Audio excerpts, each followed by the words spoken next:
অথবা বলে যে এগুলো কোনোটাই দরকার নেই, তাড়াতাড়ি নির্বাচন দেন করবো। যদি বলে যে নির্বাচন দিয়ে দেন, আমরা নির্বাচনের জন্য প্রস্তুত। আর আমরা তো এই কাজের মানুষ না, আমরা বাইরের থেকে নিয়ে এসছি, তারাই পছন্দ করে এনেছে। কাজে আমরা যুদ্ধর পরই উদ্ধার করি। অর্থনীতি লণ্ডভণ্ড, ব্যাংকিং সিস্টেম লণ্ডভণ্ড, ব্যবসা বাণিজ্য লণ্ডভণ্ড। যাদের নিয়ে আমাদের কাজ করতে হয় এই উপদেষ্টা মণ্ডলী, তারা বলে আজকে আমার ছেড়ে দেন, আমি কি করে চলবো? এই বেতনে আমার ছেলের বেতন দিতে পারতেছি না। আমরা যত তাড়াতাড়ি পারেন এই নির্বাচন দিয়ে দেন, আমরা যাই। আর আমাদের তো সাজানোর তো দরকার নেই, আমরা তো নির্বাচনে কন্টেস্ট করতে যাচ্ছি না যে সুন্দর দেখাইতে হবে আমাদেরকে। আমাদের তো সেই ঠেকা নাই, আমরা যা আছে সেটাই বলি। বরং খারাপ হলে সেটা তাড়াতাড়ি বলি যে ভাই এই খারাপ অবস্থা আমরা পাইছি। বহু রকম বড় বড় প্রতিষ্ঠান বেতন দিচ্ছে না, এটা কি করা যাবে? এটাকে বন্ধ করে দেওয়া, বিক্রি করে দেওয়া? বিক্রি করার আইনের প্রশ্ন আছে, কার জিনিস আপনি বিক্রি করতেছেন?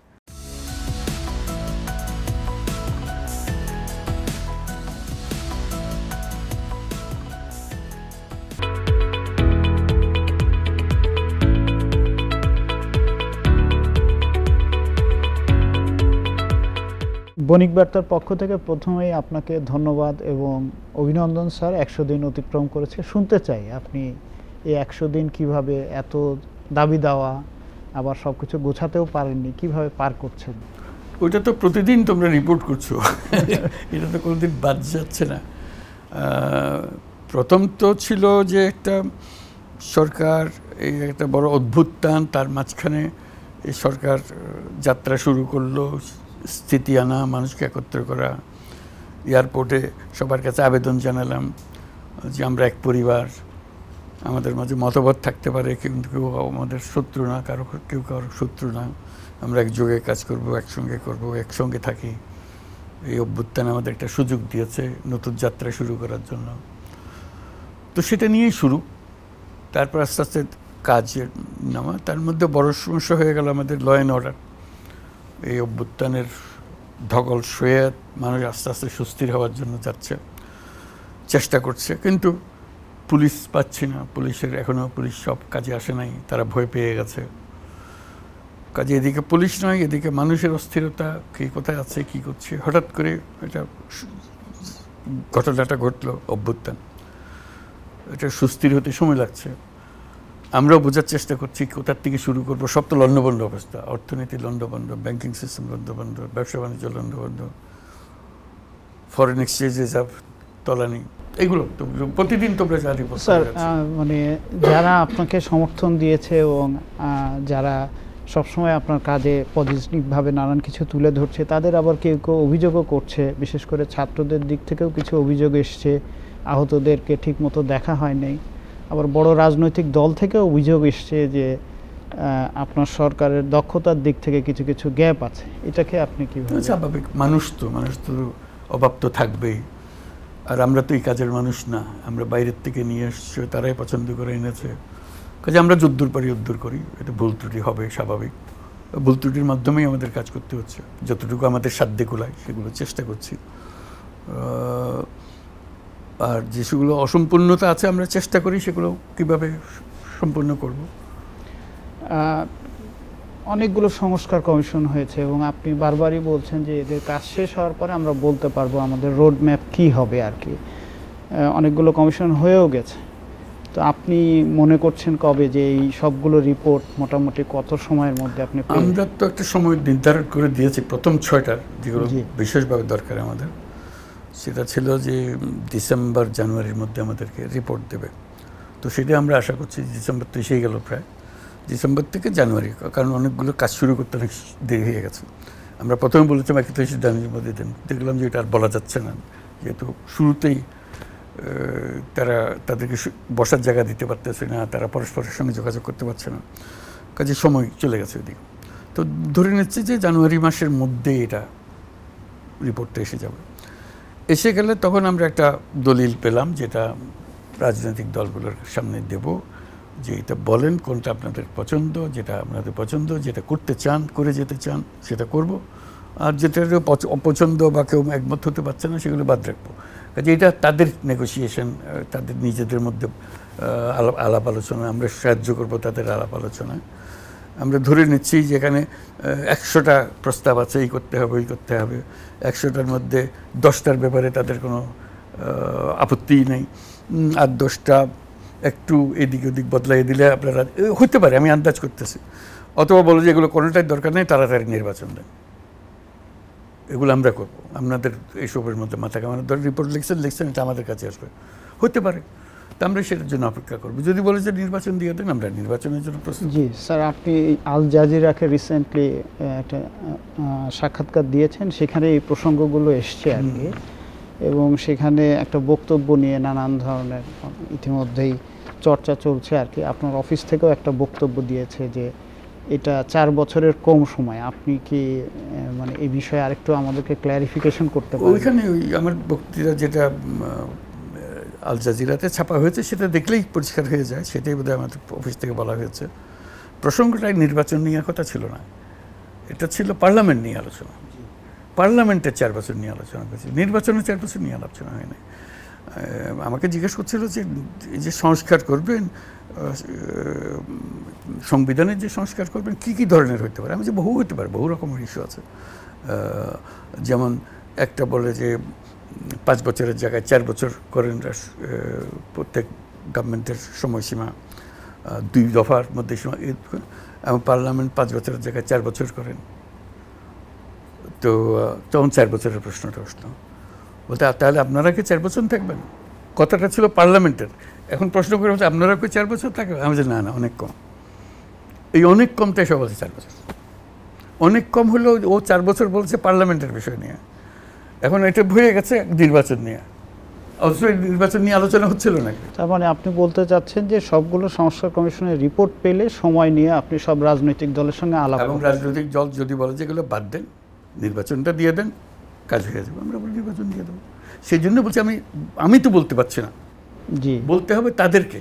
আরে 4 বছর ধরে আমাদেরও তাদেরকে রাখতে পারবেন না, যাদের নিয়ে আমাদের কাজ করতে হয় এই উপদেষ্টা মণ্ডলী, তারা বলে আজকে আমার ছেড়ে দেন, আমি কি করে চলবো? এই বেতনে আমার ছেলের বেতন দিতে পারতেছি না। আমি যত তাড়াতাড়ি পারেন এই নির্বাচন দিয়ে দেন, আমরা যাই। কাজে আমাদের ভেতরে হলো যে তাড়াতাড়ি যাওয়ার। আমরা 4 বছর বললে তো লোক এখনই চলে যাবে বেরিয়ে, বল বা আমার ছাড়া চলে না।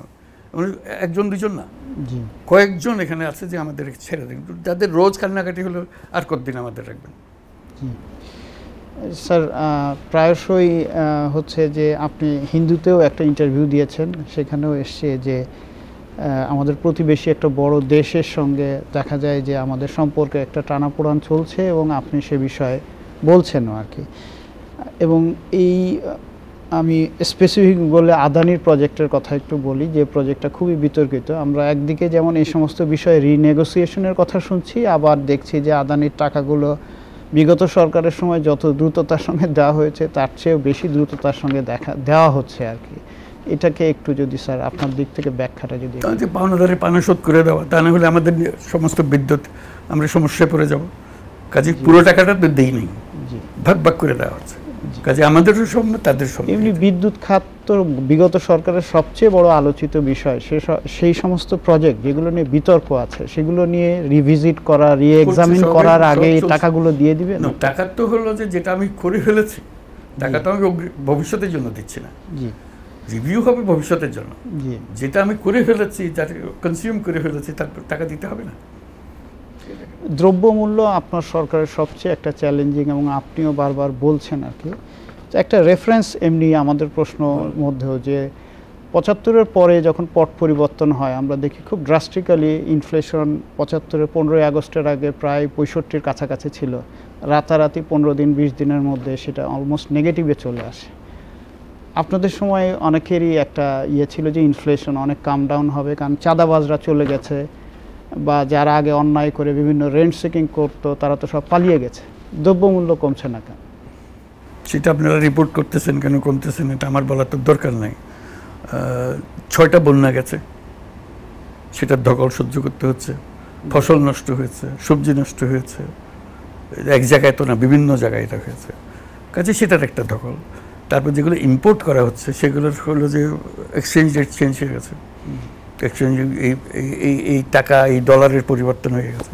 কাজে সেখানে খরচ বেশি হচ্ছে, এই জন্যই ইনফ্লেশন হাই হয়ে গেছে, টেম করা যাচ্ছে। স্যার, ব্যাংকিং খাত সংস্কার নিয়ে ইতিমধ্যে আপনি নিজেও আপনার বক্তৃতায় বলেছেন অনেকগুলো ভালো উদ্যোগ নেওয়া হয়েছে। একই সঙ্গে আমরা এটাও দেখছি যে আমানতকারীরা তারা আগেও যখন বড় বড় ব্যাংক ডাকাতরা ব্যাংকে তছরুপ করেছে তখনও অসুবিধার মধ্যে ছিল, এখনও নতুন পরিস্থিতিতে অসুবিধায় পড়েছে। কিন্তু আমানতকারীরা তো আপনার কাছে প্রত্যাশা যে তারাই ভোগান্তির মধ্যে পড়বে। এটা হলো যে এখন অপশনগুলো কি, একটা হলো যে টাকা দিয়ে দাও, ব্যাংক বন্ধ করে দাও, যে সে আর টাকা দিতে পারতেছে না, তার চেয়ে অল্প অল্প করে দিয়ে ব্যাংক বাঁচিয়ে রাখো। আমাদের এখন বলছিল ব্যাংকগুলো বাঁচিয়ে রাখা, যে অল্প অল্প করে দাও তো ব্যাংকটা বাঁচুক। ব্যাংক একটা ফেল করে আরম্ভ করলে একটার পর একটা ফেল করতে আরম্ভ করবে, এটা ভয়ঙ্কর জিনিস হবে। তো কাজে একটা অপশন নিতে হবে তো আমাদেরকে, পলিসি করতে তো একটু সহ্য করি সবাই মিলে, যাতে করে ব্যাংকটা বাঁচে এবং পুরো সিস্টেম ফাংশন করতে আরম্ভ করে। জি স্যার, একটু সাপ্লিমেন্টারি একটা প্রশ্ন স্যার, যে শুরুতে যখন আপনার সরকার দায়িত্ব নেয় যে সমস্ত ব্যাংকগুলো লুট হয়ে গেছে এগুলো বন্ধ হয়ে যাওয়ায় ভালো, এরকম একটা স্টেটমেন্ট এসেছিল, সেটার কারণে কি কোনো নেগেটিভ ইম্প্যাক্ট পড়ছে স্যার? এটারও মানুষ ব্যাক সাইডে হাইন্ড সাইডে আলোচনা করবো ওটা কি ঠিক ছিল না ব্যাঠিক ছিল। কাজে এটা হলো যে অ্যাসেসমেন্টের ব্যাপার, আমার কোন দিকে যেতে হবে। দুটো অপশন আছে, এদিকে গেলেই হবে এদিকে গেলেও, আমরা একটা অপশন গ্রহণ করেছি, মনে হয়েছে এটা ভালো হবে। স্যার পাচারকৃত অর্থ নিয়ে আপনি নিজেও বলেছেন, এফটিতে বাংলাদেশ ব্যাংকের গভর্নরও বলেছেন, সবাই বলতেছে টাকা ফেরত আসতেছে না। আপনি কি মনে করেন যে স্যার এটা শুরু করে দিয়ে যেতে পারবেন যে আপনার হাত দিয়েই কিছু টাকা বাংলাদেশে ফেরত এসছে? ফেরত আসবে কিনা আমরা কাজটা শুরু করে দিতে পারি, কারণ এটা প্রক্রিয়াটা বড় জটিল প্রক্রিয়া, আইনগত প্রক্রিয়া, কেউ কার টাকা ছাড়তে চায় না। তো যার কাছে গেছে সে ওটা রাখার জন্য, যে ব্যাংকের কাছে সে ওটা রাখার জন্য তার লয়ারদের লাগিয়ে রেখেছে, আর যে মালিক যে নিয়ে গেছে সেও লয়ার নিয়ে লাগিয়ে দিয়েছে। এটা আইনের লড়াই হবে, সাক্ষী প্রমাণের লড়াই হবে, যে কে পাবে কি পাবে না। তো যত রকমের প্রতিষ্ঠান আমাদেরকে সাহায্য করার জন্য এগিয়ে এসছে, সবাই আশ্বাস দিচ্ছে যে সময় সাপেক্ষ, but it can be done, some fraction হবে, পুরো টাকাটা আসবে। বিগত সরকারের সময় যে সবচেয়ে বড় রকমের প্রশ্ন ছিল তথ্য নিয়ে, যে তারা ঠিকমতো তথ্য দিত না, মানুষকে প্রচুর মিথ্যা তথ্য দিয়েছে। আপনার সরকার সঠিক তথ্য দেওয়ার কোনো মানে বিশ্বাসযোগ্য তথ্য দেওয়ার ক্ষেত্রে কি কি ধরনের উদ্যোগ এখন পর্যন্ত? একটা হলো যেটা সত্য সেটা বলা, এটা তো তা না হলে তো আমরা নিজেরাই বিপদে পড়ে গেলাম, মিথ্যার উপরে থেকে গেলাম, আমরা বুঝতে পারলাম না কি হলো। আর আমাদের তো সাজানোর তো দরকার নেই, আমরা তো নির্বাচনে কন্টেস্ট করতে যাচ্ছি না যে সুন্দর দেখাতে হবে আমাদেরকে, আমাদের তো সেই ঠেকা নেই। আমরা যা আছে সেটাই বলি, বরং খারাপ হলে সেটা তাড়াতাড়ি বলি যে ভাই এই খারাপ অবস্থা আমরা পাইছি। আমরা তো ভালো দেখানোর কোনো চেষ্টা করার তো দরকার নেই আমাদের। স্যার অনেকগুলো প্রজেক্ট যেগুলো শ্বেত হস্তির প্রজেক্ট, যেগুলো চালাতে যে সরকারের খরচ হচ্ছে অনেক বেশি, এই প্রজেক্টগুলো কি করবেন স্যার? এইটা আবার চিন্তা যে এটাকে বন্ধ করে দিলে ভালো হবে নাকি চালিয়ে রেখে এটার থেকে আদায় করার চেষ্টা করা হবে। বহু রকম বড় বড় প্রতিষ্ঠান বেতন দিচ্ছে না, এটা কি করা যাবে? এটাকে বন্ধ করে দেওয়া, বিক্রি করে দেওয়া? বিক্রি করার আইনের প্রশ্ন আছে, কার জিনিস আপনি বিক্রি করতেছেন, আটকে আছে বসে সব জটিলতার মধ্যে। এই যে বেক্সিমকো একটা কোম্পানি বেতন দিতে পারছে না মাসের পর মাস, এখন তার তহবিলে টাকা আছে, তার কাগজে বলতেছে, সে বলছে আমার টাকা নাই। ব্যাংকে বলছে যে ব্যাংক তুমি ধার দাও, ব্যাংক বলে আমি কিসের উপর টাকা ধার দেবো, তার তো কিছু নাই, ধার দেবো কিসে? বেতনের টাকা দিতে পারতেছে না। স্যার যেগুলোর বিজনেস ভায়াবিলিটি নাই সেগুলোকে কিভাবে আপনারা চালায় রাখবেন? আমরা চালিয়ে রাখবো না, আমরা কোন দুঃখ চালাবো, আমরা কে চালাবো? কিন্তু আপনারা তো বলছেন যে আমরা কোনো প্রতিষ্ঠান বন্ধ হতে দিব না। চেষ্টা করবো আমরা, কিন্তু যে প্রতিষ্ঠান আমার পকেট থেকে টাকা দিয়ে তারা চালানোর কোনো দরকার নাই, আমরা চেষ্টা করবো তার পয়সা দিয়ে চলতে পারে। বিগত সরকারের স্যার সবচেয়ে মানে লুটের পেছনে একটা বড় প্রশ্ন হিসেবে এসছে যে অলিগার্ক। আপনার সরকার আসলে এই অলিগার্কদেরকে কিভাবে হ্যান্ডেল করছেন? এটা একটা বিরাট চ্যালেঞ্জ। তারা যেহেতু পাওয়ার সেক্টর কন্ট্রোল করে, ব্যাংক কন্ট্রোল করে, বিজনেস, সবচেয়ে বড় হলো যে আমাদের কনজিউমার গুডস কন্ট্রোল করে। জি, মস্ত বড় জিনিস। জি, ব্যাংক কন্ট্রোল করে, এটা মানুষের চোখে পড়ে না। এটা দৈনন্দিন ব্যাপারে আমি আটকে যাচ্ছি। সে যদি তেল আমদানি না করে আমি ভোজ্য তেল পাচ্ছি, সে যদি চিনি না আমদানি না করে আমি চিনি পাচ্ছি না। কাজে তাদেরকে চালু রাখবে, চিনি আসবে, নাকি বন্ধ করে দিয়ে চিনি বন্ধ করে আরেকজনকে চিনি আনতে হবে, কে চিনি আনবে? কাজে এইগুলো দোটানার বিষয়। তাকে কদ্দুর সুযোগ দেবেন, কদ্দুর তারে বন্ধ করবেন। তাই ওরে বন্ধ করে দিলে আমার সব কিছু বন্ধ।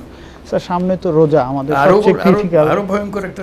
স্যার আপনাদের দিক থেকে কনজিউমারদের আশ্বস্ত করার জন্য আমরা পুরো আশ্বস্ত করছি, আমরা কারো কোনো কনজিউমার গুডসে ঘাটতি হোক সেটা হবে। কনজিউমার গুডস শুধু খেজুর আর ছোলার বিষয় না, চিনির বিষয় না, চাল নষ্ট হয়ে গেছে, আমরা স্বয়ংসম্পূর্ণ হয়ে গেছিলাম, এখন সম্পর আর নাই। এই ছয়টা বন্যার কথা বললাম, একবার ঠিক মৌসুমের ধান কাটার আগে নষ্ট হয়ে গেল সব। কাজে এই বিরাট একটা ঘাটতি, সেই ঘাটতি পূরণের জন্য এখন ইম্পোর্ট করতে হচ্ছে আমাদেরকে। আমরা বলছি যত টাকা লাগে যেন আমরা চালের ঘাটতি যেন না হয়। স্যার, গণমাধ্যমের স্বাধীনতা নিয়ে আপনি কমিশন গঠন করেছেন, অনেক কথা বলেছেন। আবার একই সঙ্গে আমরা দেখছি যে আমি নিজে এইচএস কাউন্সিলের জেনারেল সেক্রেটারি, আমাদের প্রেসিডেন্ট মাহফুজা নাম, আমরা দেখছি যে বেশ কিছু অ্যাক্রিডিটেশন কার্ড বাতিল করা হয়েছে এবং যেগুলো নিয়ে উদ্বেগও প্রকাশ করা হয়েছে, এগুলো যথাযথ প্রক্রিয়া অনুসরণ করে হয়েছে কিনা, এবং অনেক পেশাদার সাংবাদিকদের এবং আন্তর্জাতিক অনেক সংস্থাও এগুলো নিয়ে প্রশ্ন করেছে যে এগুলো আসলে গণমাধ্যম স্বাধীনতার প্রতি এক ধরনের আক্রমণ হিসেবেই দেখছেন আর কি। এটা আমার কাছেও খারাপ লেগেছে, এরকম একটা অ্যাক্রিডিটেশন কার্ড চলে গেছে, বাতিল করে দিয়েছে। তা আমি খোঁজ নিলাম, আমি তো জানতাম না এটা কি। তার মানে মনে হলো যে তাদেরকে আর সাংবাদিকতা করতে দেওয়া হবে না বোধহয়, এই অধিকার হরণ করা হলো। ওইটাতে আমি খুব চিন্তিত হলাম যে আমরা বলছি এদিকে সাংবাদিকতার স্বাধীনতা ইত্যাদি ইত্যাদি বলছি, আর এদিকে কার্ড কেড়ে নিচ্ছি। পরে দেখলাম যে না, এটা সাংবাদিকতার বিষয় না, এটা হলো যে একটা জায়গায় যাওয়ার অনুমতি পাওয়া আর না পাওয়া। আমি টেলিফোনে সব কাজ এখান থেকে বসে করে ফেলতে, শুধু ঢুকতে পারতেছে না, ঢোকার অধিকারটা নেওয়া হয়েছে এবং সেটা আইনে বলা আছে এই কার্ড যে কোনো সময় বাতিল করা যাবে ইত্যাদি ইত্যাদি। এবং 1 বছরের একটা কার্ড দেওয়া হয়তো, তার মধ্যে 1 বছরের মধ্যে বহু মাস চলেও গেছে, যাক না হোক সারা বছরই হোক। তবে তারা আমার ব্যাখ্যা করলো যে এটা কার্ড যেটা বাতিল করার অধিকার সরকারের আছে, সরকার সেটা অ্যাপ্লাই করেছে। তো অ্যাপ্লাই করেছে ঠিক, কিন্তু তার স্বাধীনতা নিয়ে গেল।